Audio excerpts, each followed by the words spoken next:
Baik. Kita lanjutkan. Setelah terjadi keakraban, berikutnya adalah al-mubasyarah. Apa itu al-mubasyarah? Saling menyentuh.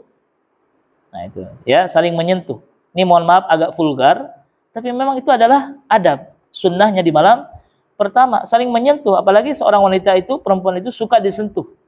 Ya, disentuh tangannya, disentuh pundaknya, disentuh apanya gitu kan, dan seterusnya, ya. Bil qublah. Ya, selain sentuhan tangan juga sentuhan kecupan. Nah, itu. Kecupan. Ya.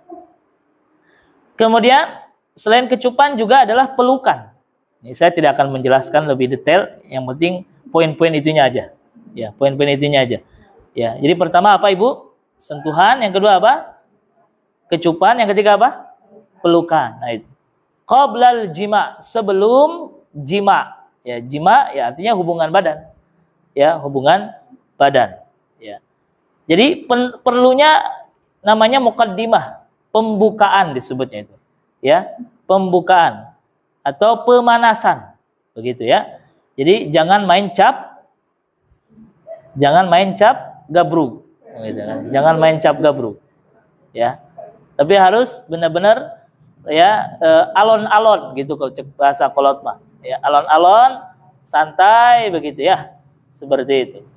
Ya, ini ilmu, ya, mau gimana lagi gitu kan? Karena ilmu, ya, insya Allah semua proses itu jadi ibadah Ibu. Setiap sentuhannya jadi sedekah pahala. Setiap kecupannya pun pahala. Oh, Masya Allah, dapat pahala itu. Setiap pelukannya pun jadi apa?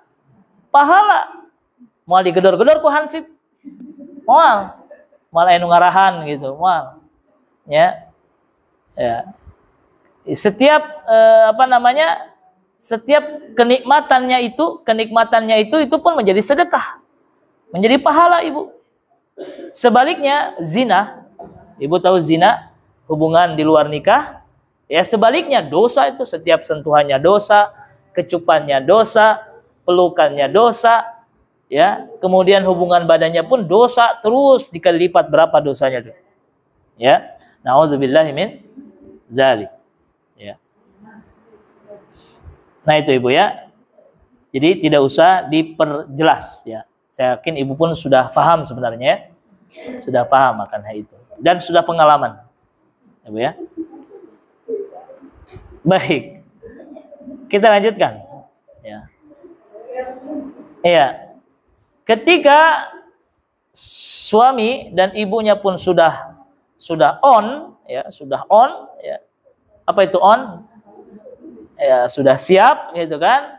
Kalau ibaratnya landasannya sudah siap, pesawatnya siap turun. Ya, siap turun, siap masuk ke ke landasan gitu kan. Maka di saat itu hendaknya seorang suami membaca doa. Seorang suami apa Bu? Membaca doa. Hafal nggak Bu doanya Bu? Ibu juga sama membaca doa. Nah, apa doanya Bu? Ya, bismillahi. Terus? Terapal. Astagfirullahaladzim. Ya, tangkip praktekkan Ibu. Ya, betul Bu. Betul. Bismillahi. Sudah. Allahumma. Tulis Bu. Ya, bismillahi Allahumma. Ya. Sebelum pesawat turun, sebelum turun landas. Ya. Itu dibacanya itu. Ya. Sudah? Bismillah Allahumma atau bismillahumma ya. Jannibna. Ya, jannibna. Sudah Ibu? Jannibna asyaitana. Asyaitana. Sudah? Lanjut, wajannibi. Wajannibi. Sudah Ibu? Disambung, wajannibi syaitana. Ya, wajannibi syaitana ma razaqtana.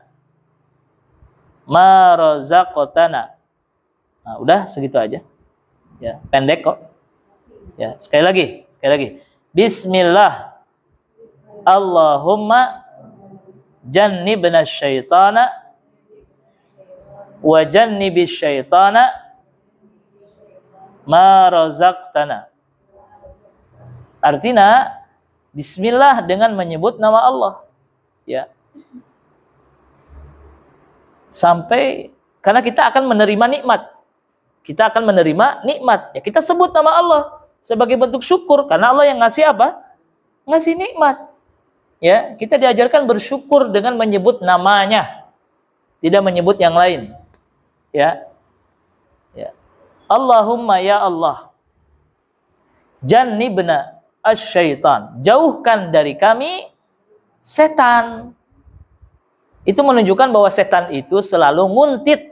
Apa itu nguntit, Ibu? Nguntit kan ngilu nuturkeun. Setan itu ngikut, Ibu. Nuturkeun urang ke mana-mana, Ibu. Ya. Sampai di malam pertama pun dia supaya dia nyingkah, tahu nyingkah? Nyingkah teh ini sia kali itu, gitu. Tong deket-deket ya. Ya. Dia akan pergi, dia akan lari. Jauhkan kami dari, sampai memperhatikan dalam teknis seperti itu. Ya. Dan memang ada satu gaya yang ini mohon maaf. Ada satu gaya yang memang banyak dibicarakan oleh para ulama, yaitu di mana saya nggak bisa mengungkapkan ya. Jadi pesawat di atas, landainya di bawah gitu. Jelas Bu ya? Ya, pesawatnya di atas, landasannya di bawah. Itu yang paling utama. Ya, jelas Ibu ya? Ya, seperti itu. Jadi saya tidak bisa untuk ya memvulgarkan kata-kata. Ya. Ya, itu kata-kata yang halus begitu. Jelas Ibu ya? Jadi berbagai macam gaya, ya, gaya yang disunahkan seperti itu. Landasannya di bawah, pesawatnya di mana? Di atas, seperti itu. Jelas Ibu ya? Baik. Karena Allah Subhanahu wa taala menyerupakan istri itu seperti ladang. Seperti apa? Ladang. Dan suami itu diibaratkan seperti petani. Petani yang apa? Menanam. Ya, jelas Ibu ya? Menanam gitu kan? Ya. Makanya di dalam Al-Qur'an dijelaskan, fa'tu harsakum anna syi'tum. Silakan datangi ladang engkau dari arah mana saja. Itu Al-Qur'an dengan jelas, tapi Al-Qur'an itu lebih halus bahasanya.